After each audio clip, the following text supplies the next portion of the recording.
Buenos días, nosotros somos el grupo 1 con tema tipos de préstamos y el lenguaje proverbial. Comencemos. Los préstamos históricos. Los préstamos históricos describen el proceso de cómo palabras de origen extranjero se incorporan a una lengua, generalmente tras un proceso de adaptación en el que se modifica su escritura y su pronunciación. Lewandowski, siguiendo a Yemsov, se alinea con esta definición al caracterizar al préstamo como la transferencia de un signo de una lengua a otra, conservando en general las funciones de otros elementos, enriquecimiento del repertorio o vocabulario de una lengua, de un dialecto o idiolecto a base de vocabulario de otra lengua. Los préstamos históricos son las voces prerromanas o de sustrato pertenecientes a las lenguas que hablaban los pueblos que vivían en la península antes de la llegada de los romanos en 218 a.C., es decir, las más antiguas del castellano, como son la ibero, celta, tartesio, ligur o vasco. Por ejemplo, el sufijo iego, que es de origen celta, como podemos observar en la palabra andariego. Los germanismos o herencia léxica aportada por pueblos germánicos, suevos, vándalos, alanos y sobre todo visigodos, que a partir del año 409 llegaron a la península pertenecientes en gran parte al fondo común germánico. Algunos ejemplos son las palabras níquel, sable y espuela. Por último, los arabismos. Constituyen el mayor caudal léxico del castellano después del latín, incorporados a partir del año 711 de la invasión musulmana. Están presentes en ámbitos muy distintos de la vida, así como en nombres de ríos y ciudades. Ejemplo, albahaca, limón. Préstamos de las lenguas peninsulares y de Hispanoamérica. Como ya vimos, un préstamo lingüístico a menudo resulta de la influencia cultural de los hablantes del primer idioma sobre los del segundo. Debido a esto, hay lenguas que se han adaptado a nuestro idioma, como es el caso de lenguas peninsulares y de Hispanoamérica. Los principales son vaquismos, catalanismos, galleguismos, luisismos y americanismos. Vaquismos, del vasco, la lengua prerromana más antigua de la península, proceden palabras como izquierdo, boina, zamarra, socarrar o cachorro. Los catalanismos del catalán, lengua hermana del castellano, vienen palabras como anguila, calamar, rape, anís, paella o entremés. Galleguismos y luisismos, del gallego y del portugués respectivamente, lenguas que fueron una sola hasta la Edad Moderna. De allí provienen palabras como buzo, carabela, chubasco o mejillón. Americanismos, de lenguas indias americanas traídas de Hispanoamérica por los españoles, se encuentran palabras como aguacate, barbacoa, patata o cacao. Préstamos de otras lenguas.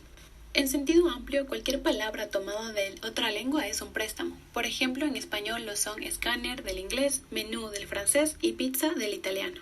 En palabras de María Piñero Medina, los préstamos de otras lenguas son préstamos posteriores de lenguas modernas europeas y no europeas. Algunos ejemplos son galicismos, los procedentes del francés. Esta lengua ha influido en el castellano desde la Edad Media. En el siglo XVIII, con la llegada de los Borbones a España y con las ideas ilustradas francesas, entraron muchos galicismos con la cultura y la moda. Otros son más modernos. Son galicismos palabras como jardín, garaje, autobús, bidet o bricolage. Germanismos no históricos. Vienen del alemán moderno. Ejemplos: brindis, cuarzo o vals. En general, son mucho menos numerosos y frecuentes que los anteriores. Anglicismos, que provienen del inglés, actualmente son los más numerosos en todos los campos, debido a los avances tecnológicos y otros factores de tipo económico y cultural. El español está incorporado por abundantes anglicismos, especialmente en el vocabulario del deporte, de la economía y el mundo de los negocios y de la informática.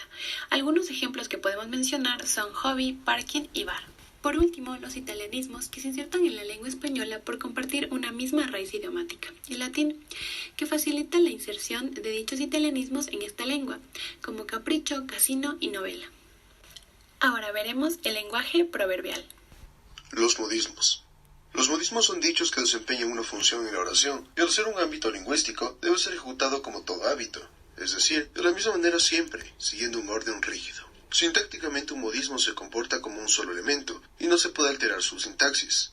Por ejemplo, al decir de armas tomar, que es imposible cambiar su sintaxis, ya que si lo hacemos, este modismo perdería su valor y sonaría como de tomar armas. Algunos modismos son sintácticamente equivalentes a los adjetivos calificativos, pero frecuentemente no pueden ser cambiados de género. Por ejemplo, ser una vaca significa que alguien es muy ignorante, pero no se puede decir que alguien es un toro para significar lo mismo en otro género.